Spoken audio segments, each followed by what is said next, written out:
Ici, les médias. Radio. Parce que la radio, c'est pas la poubelle. Hein. Vraiment, c'est pas un endroit où chacun va venir et croit avoir le droit de dire n'importe quoi. Télévision. C'était la toute première chaîne télévision lancée par le plus grand groupe de médias détenu par des Noirs ici. On veut lutter contre les tarifs publicitaires au rabais qui leur sont imposés par les annonceurs et les régies publicitaires. Il fallait en parler. L'objectif, c'est de construire le premier robot humanoïde africain, super intelligent. L'Unicom. Les métiers de la communication étant divers et variés, à vous de tracer votre chemin. Radio, presse écrite, l'Unicom, publicité, télévision, cinéma, affichage, il fallait en parler. Hommes et femmes des médias. Hommes et femmes des médias. Ici, les médias. Ici, les médias. Le magazine des médias africains. Mesdames, Messieurs, sur l'ensemble du continent, recevez nos sincères salutations. Le moment est arrivé de nous consacrer uniquement aux médias. Ici les médias, voici les sommaires. Côte d'Ivoire, après 7 semaines d'activité, le chinois StarTime fait son bilan sur le marché de la télévision payante. 10 000, c'est le nombre d'abonnés que réclame StarTime dans la seule ville d'Abidjan. Comment l'Afrique peut-elle tirer profit de ce marché florissant? Élément de réponse dans cette émission. Kenya, le groupe Nation Media s'excuse après avoir diffusé une mauvaise publicité. Au Kenya, le groupe Nation Media regrette la diffusion de la publicité d'un groupe se présentant comme un cartel de corruption. L'annonce avait été publiée dans les colonnes du grand quotidien The Nation. La corruption s'est-elle infiltrée dans l'inconscience de la publicité? Élément d'analyse dans cette édition. Il fallait en parler. Et il fallait parler de Duro J Obasanjo, ce jeune Nigérien qui a fabriqué une voiture pouvant rouler au sol, sur l'eau et qui ambitionne de voler dans les airs. Roland Diakou est avec nous, il nous l'expliquera. Île Maurice, une nouvelle loi prévoit 5 ans de prison pour les internautes véreux. Messages abusifs, menaces sur Internet, faux comptes sur les réseaux sociaux. Voilà quelques délits qui pourraient désormais conduire l'internaute mauricien dans une prison. Algérie, le gouvernement exige que tous les sites web d'information soient hébergés dans le pays. L'Algérie prépare en effet de nouveaux textes de loi sur la presse électronique. Le ministre de la Communication, Hamid Green, veut que toutes les plateformes d'information en ligne soient domiciliées et hébergées en Algérie. Quels sont les enjeux d'une telle loi? Olivier Nkayu tentera de répondre à cette question. Les métiers de la communication. Qu'est-ce qu'un chargé de relations publiques? En quoi consiste le métier de chargé de relations publiques? Dans les métiers de la communication, vous aurez les explications de Cédric Tachago. Bonjour Marcy. Bonjour Aimé Désiré. Passionné des médias, c'est ici les médias. Ici les médias. Le magazine des médias africains. Côte d'Ivoire, après 7 semaines d'activité, le chinois StarTime fait son bilan sur le marché de la télévision payante. 10 000, c'est le nombre d'abonnés que réclame StarTime dans la seule ville d'Abidjan après 35 jours d'activité. Philomène Dussi. Ici, les médias. Après cette semaine d'activité, la société chinoise StarTimes fait son bilan sur le marché de la télévision payante en Côte d'Ivoire. Déjà plus de 10 000 abonnés dans la seule ville d'Abidjan où l'opérateur de télédistribution opère pour le moment. En fin septembre 2016, StarTimes démarrait la commercialisation et la vente des bouquets de chaînes de télévision satellitaires. StarTimes Côte d'Ivoire veut se déployer dans d'autres villes du pays, fort des plus de 10 000 abonnés enregistrés. Chiffre avancé ce 26 novembre 2016 par Liang Kim, le directeur de développement. L'enjeu est d'étendre l'offre tout en s'adaptant non seulement à la présence de Canal+, opérateur historique, mais aussi de la concurrence déloyale des opérateurs de télédistribution clandestins. Ici, les médias. C'est à l'instant Philomène Dussi, notre correspondante à Douala. Alors, il est en ligne avec nous, Cédric, bonjour. Cédric, ceux qu'on appelle ici des opérateurs de télédistribution clandestins, connus sous le nom de câbleurs au Cameroun, sont en réalité des opérateurs locaux qui n'ont pas les gros moyens du français Canal, du chinois StarTime ou du libanais Satcom, qui pourtant pratiquent des prix exorbitants. Que pensez-vous de ce marché de la télévision payante ? Voilà une autre question qui fait grand débat dans l'univers médiatique africain Aimé Désiré, celle de la télédistribution. Et le premier avis que nous émettons est clairement celui de décrier l'anarchie qui caractérise ce secteur chez nous. Vous n'aurez qu'à observer les poteaux électriques dans nos rues, où les câbles de ces opérateurs clandestins sont suspendus dans un désordre ambiant et pas très beau au niveau du visuel déjà. Et à côté de cela, des consommateurs se plaignent régulièrement de la qualité des images fournies, des images qui vont et viennent et disparaissent souvent lorsque, par surprise, une pluie s'invite sur nos toitures. C'est vrai que certains diront que ces consommateurs se plaignent, mais non que le résultat de ce qu'ils méritent, vu que les coûts sont souvent très dérisoires. Quoique, de par ce constat dont nous estimons que les autorités en charge de la communication doivent véritablement reculer ce secteur, c'est pour que cesse l'anarchie. Pour le cas du Cameroun, cela a déjà engendré de nombreuses crises, on s'en souvient, et on peut déplorer un certain laisser-aller, mais des mesures, à notre avis, doivent être prises pour assainir véritablement les choses. Au-delà de cet aspect, il est temps, à notre avis, que des Africains investissent, que des hommes d'affaires investissent véritablement dans la câblo-distribution et qu'on ne se laisse pas toujours bouffer, en quelque sorte, par des mastodontes devenus d'ailleurs. Et s'il faut illustrer le cas d'école que vous posez sur la table aujourd'hui, Star Times, en Côte d'Ivoire, selon des chiffres dignes de foi, engrange pas moins de 67 500 000 francs CFA par mois, avec ses 10 000 abonnés déjà recrutés sur le territoire. Vous constatez avec moi que c'est très lourd. Donc nous pensons au final que c'est un marché qui évolue encore dans le désordre dans certains pays. Il faut plus de réglementation, ce qui pourra engendrer une volonté d'investir sur des bases claires. C'était Cédric Tachago à Douala. Ne partez pas, je vous en prie. Kenya, le groupe Nation Media s'excuse après avoir diffusé une mauvaise publicité. Au Kenya, le groupe Nation Media regrette la diffusion de la publicité d'un groupe se présentant comme un cartel de corruption. L'annonce avait été publiée dans les colonnes du grand quotidien The Nation. Karine Mambou. Ici, les médias. Disons Aimé Désiré que la publicité invitait les Kenyans à rejoindre les cartels de la corruption afin de remporter sans effort des marchés auprès du gouvernement. Le journal des Nations a fait l'objet de vives critiques.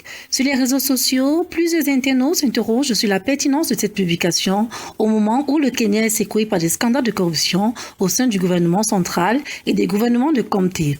Le vérificateur général du pays a d'ailleurs publié des rapports indiquant que un manque de plusieurs milliards de dollars pour le pays à la suite d'achats irréguliers dans les gouvernements de comté. Dans ses excuses publiées ce fin novembre 2016, Aimé Désiré, le groupe Nation Media affirme que la diffusion de cette publicité était une erreur.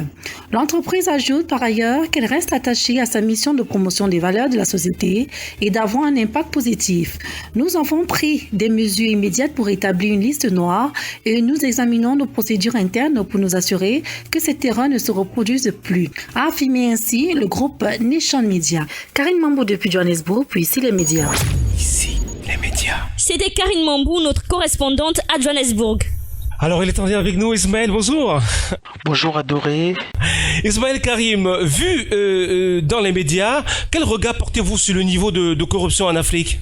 Voilà donc une firme médiatique qui a été donc victime d'une corruption. Donc en fait, où à partir du moment où la corruption, même dans les médias, ça prend également son pesant d'or. C'est-à-dire qu'il suffit d'ailleurs que vous puissiez glisser des billets et si vous voulez un article sur votre personne ou encore saboter quelqu'un et que vous puissiez donner de l'argent et puis qu'on vous fasse le travail.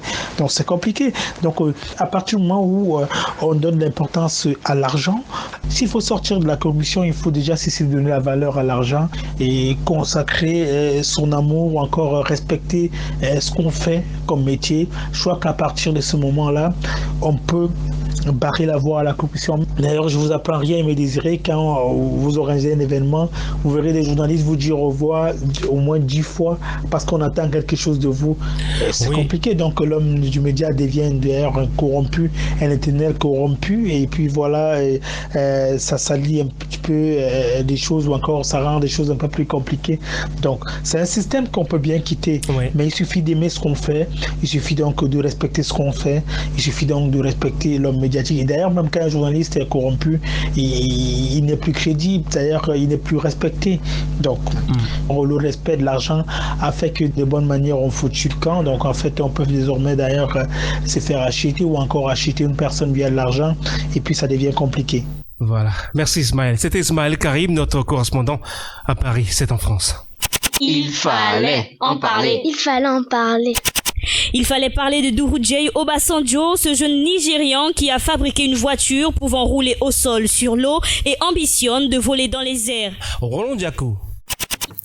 Bonjour Aimé Désiré, c'est toujours un plaisir pour moi de vous retrouver dans cette émission. Ici, les médias, parler de ce qu'il fallait en parler après une trêve, bien entendu. Alors, je suis là, cette fois, c'est pour vous parler d'un jeune Nigérian qui a fabriqué une voiture amphibie, c'est-à-dire qui fonctionne sur terre et sur l'eau. Alors, cette voiture s'appelle Air Amphibian Jet Car. C'est une voiture qui s'est roulée au sol de manière logique sur l'eau et ambitionne voler dans les airs. Son auteur, Durujei Kehinde Obasanjo. Âgé d'une quarantaine d'années, vivant à Abeokuta, un quartier de Lagos, Kehinde Obasanjo, passionné de technologie depuis son enfance, est arrivé à fabriquer une voiture qui, en plus de rouler, surfe sur les eaux. Pour ce qui concerne ses caractéristiques, cette voiture amphibienne a 3 places et peut parcourir 120 km/h sur terre et 160 km/h sur les eaux. Et à la forme d'un crayon, la voiture hybride peut perforer les hautes vagues de la mer, chose qui serait difficile à un bateau ordinaire. L'inventeur déclare alors que les matériaux qui composent la machine de bois et de plastique proviennent à 70% de sa région natale. Le nom de l'invention, Air Amphibian Jet Car, donne de la hauteur à son ambition. En effet, le jeune Obasanjo projette de faire voler son engin. Voilà, le gouvernement nigérian traîne les pieds. Cependant, l'absence de soutien plombe ses ailes inventrices. Le projet commencé depuis 1990 n'a jusque-là pas dépassé le stade de prototype. Il lui faut alors 10 millions de naira, environ 30 millions de nos francs CFA, pour faire voler son engin. Les demandes de soutien qu'il a adressées au gouvernement nigérian n'ont jusqu'à présent que des promesses comme réponse. Kehinde Durujei Obasanjo ne baisse pour autant pas les bras. J'ai dit aux Nigérians que mon but est de m'assurer que le Nigeria est le premier pays au monde à lancer la production des masses de ce projet. Aucun pays n'a jamais produit en masse ce type de projet. Nous avons le potentiel et la finance, déclare l'inventeur d'Abeokuta. La jeunesse africaine sait être ingénieuse pour peu qu'on lui donne les moyens. Magnifique projet, magnifique invention du jeune Durujei Kehinde Obasanjo. Le nom est un peu difficile à prononcer, mais bon, vous comprenez que c'est avec aussi beaucoup d'émotion et beaucoup de plaisir que je parle de ce projet Amphibian Jet Car. Il faut comprendre que c'est quelque chose qui mérite d'être financé, et comme il l'a précisé, pour qu'il puisse y avoir une production de masse, et que le Nigeria soit le premier pays avant les autres pays occidentaux de pouvoir commercialiser ou industrialiser ce projet. Et il fallait en parler. C'était Roland Diakou, notre correspondant à Libreville. C'est au Gabon. Île Maurice, une nouvelle loi prévoit 5 ans de prison pour les internautes véreux. Messages abusifs, menaces sur Internet, partage de fausses informations, voilà quelques délits qui pourraient désormais conduire l'internaute mauricien à une peine de prison. Philomène Dussi. Ici, les médias. À l'île Maurice, le Parlement a voté les amendements apportés à la loi sur les technologies de l'information et de la communication. Le texte modifié 7 mi-novembre 2016 prévoit une peine de 5 ans de prison pour les auteurs de messages abusifs, indécents ou menaçants sur Internet, ainsi que pour les individus qui se cachent derrière de faux comptes sur les réseaux sociaux. En plus de l'emprisonnement, les personnes reconnues coupables de ces délits se verront infliger une amende de 1 million de roupies mauriciennes, soit plus de 16 215 000 francs CFA. D'autres délits sont punis, notamment la publication ou le partage de fausses informations. Par les nouveaux amendements à la loi, le gouvernement mauricien entend renforcer la lutte contre la cybercriminalité et les contenus illicites sur les réseaux sociaux et Internet en général. En septembre 2015, le ministre de la Technologie, de la Communication et de l'Innovation publia un communiqué pour condamner la création des profils Facebook incitant à la violence et à la haine raciale. Des actions avaient été annoncées pour retracer ces internautes. Cette lutte est menée par la Cybercrime Unit et le Central Criminality Integrate Department. Ici, les médias. C'était Philomène Dussi, notre correspondante à Douala. Olivier est avec nous. Olivier, bonjour. Bonjour Aimé Désiré et bonjour à tous les auditeurs de Ici les médias. Alors Olivier, durant nos différentes éditions d'Ici les médias, on remarque que la question de la réglementation d'Internet reste très difficile sur le continent. Le gouvernement mauricien peut-il avoir les moyens d'appliquer cette loi, Olivier ? La réponse à cette question est clairement non, car il est impossible à ce stade d'avoir une maîtrise totale sur la diffusion sur Internet, pire encore sur les réseaux sociaux. Ouais. Plusieurs États, et notamment les grandes puissances, se sont déjà en vain penchés sur la question.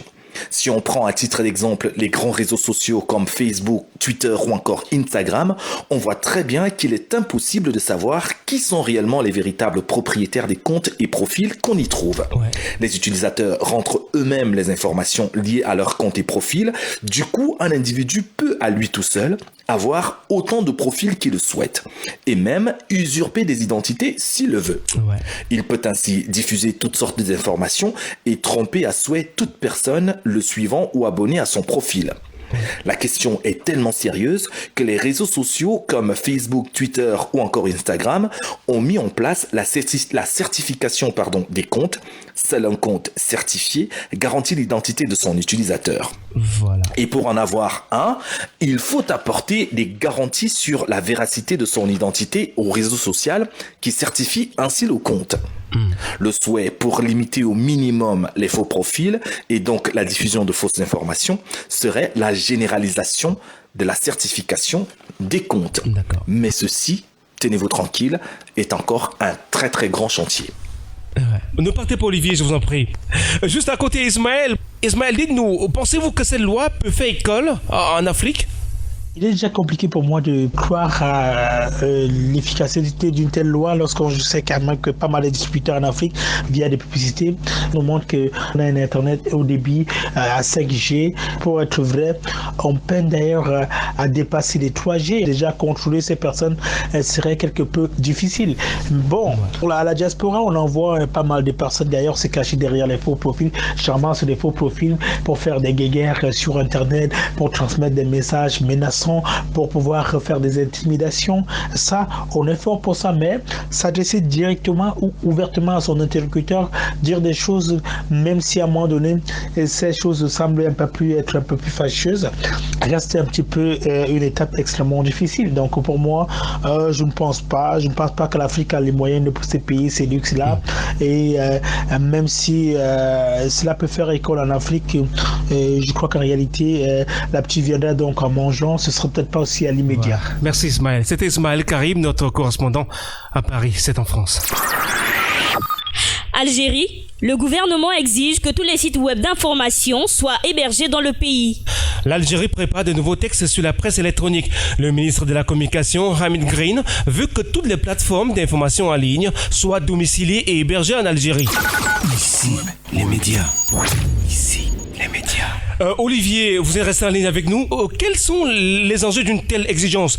En d'autres termes, je voulais dire, pourquoi le gouvernement algérien exige-t-il que les sites d'information soient hébergés en Algérie ? Comme l'a si bien précisé le ministre algérien de la Communication, il est important que le gouvernement protège les droits des citoyens. Un citoyen doit en effet pouvoir poursuivre en justice un journal électronique. Mais comment le poursuivre si le dit citoyen ne sait même pas à qui s'adresser ? Le gouvernement d'un État, nous le savons tous, se doit de protéger ses citoyens et garantir leurs droits.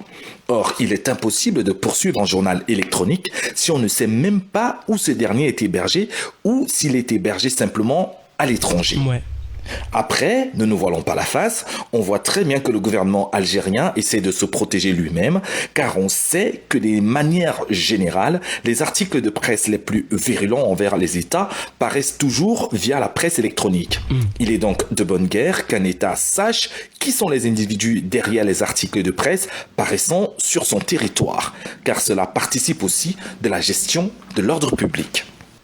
Alors Olivier, est-ce que vous voulez signifier que les gouvernements africains gagneraient à faire comme l'Algérie, c'est-à-dire faire héberger le site, les différents sites d'information dans le pays ? Tout à fait, car c'est le seul moyen pour les États de contrôler les informations afin d'éviter toute déstabilisation politique ou sociale. Et en cela, les noms de domaine peuvent se révéler très utiles. Pour l'Algérie par exemple, un nom de domaine en .al pour Algérie, en ce qui concerne tout site d'information, garantirait l'hébergement de ces sites en Algérie. Ce qui, à mon avis, serait quand même difficile, car un site peut changer d'hébergeur à tout moment. Ouais, d'accord. Merci Olivier. C'était Olivier Nkahu, notre correspondant à Strasbourg. Les métiers de la communication. Qu'est-ce que chargé de relations publiques ? En quoi consiste le métier de chargé de relations publiques ? Dans les métiers de la communication, voici les explications de Cédric Tachago. La mission principale du chargé des relations publiques est de promouvoir l'image de marque d'une entreprise ou d'un produit auprès d'interlocuteurs extérieurs. Véritable courroie de transmission avec l'environnement de l'entreprise, il met en place des actions de promotion externe pour valoriser son image auprès de ses clients. Organiser une exposition, programmer une campagne de promotion, lancer un nouveau produit, les activités du chargé de relations publiques sont quelque peu proches de celles de l'attaché de presse. Il doit convaincre, séduire et fidéliser le ou les publics ciblés. En relation constante avec les médias, il rédige à leur intention des communiqués de presse, des dossiers ou des bulletins d'information. Et si l'on pouvait résumer son rôle en quelques mots, nous pouvons dire qu'il est responsable de la vitrine de l'entreprise.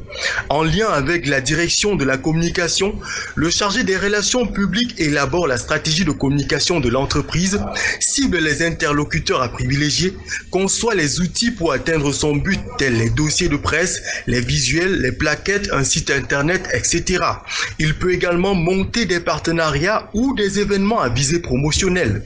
Le chargé des relations publiques recueille, vérifie et sélectionne les informations relatives à la vie de l'entreprise. Il peut aussi mener des études d'opinion avant de proposer des moyens de diffusion et de communication adaptés.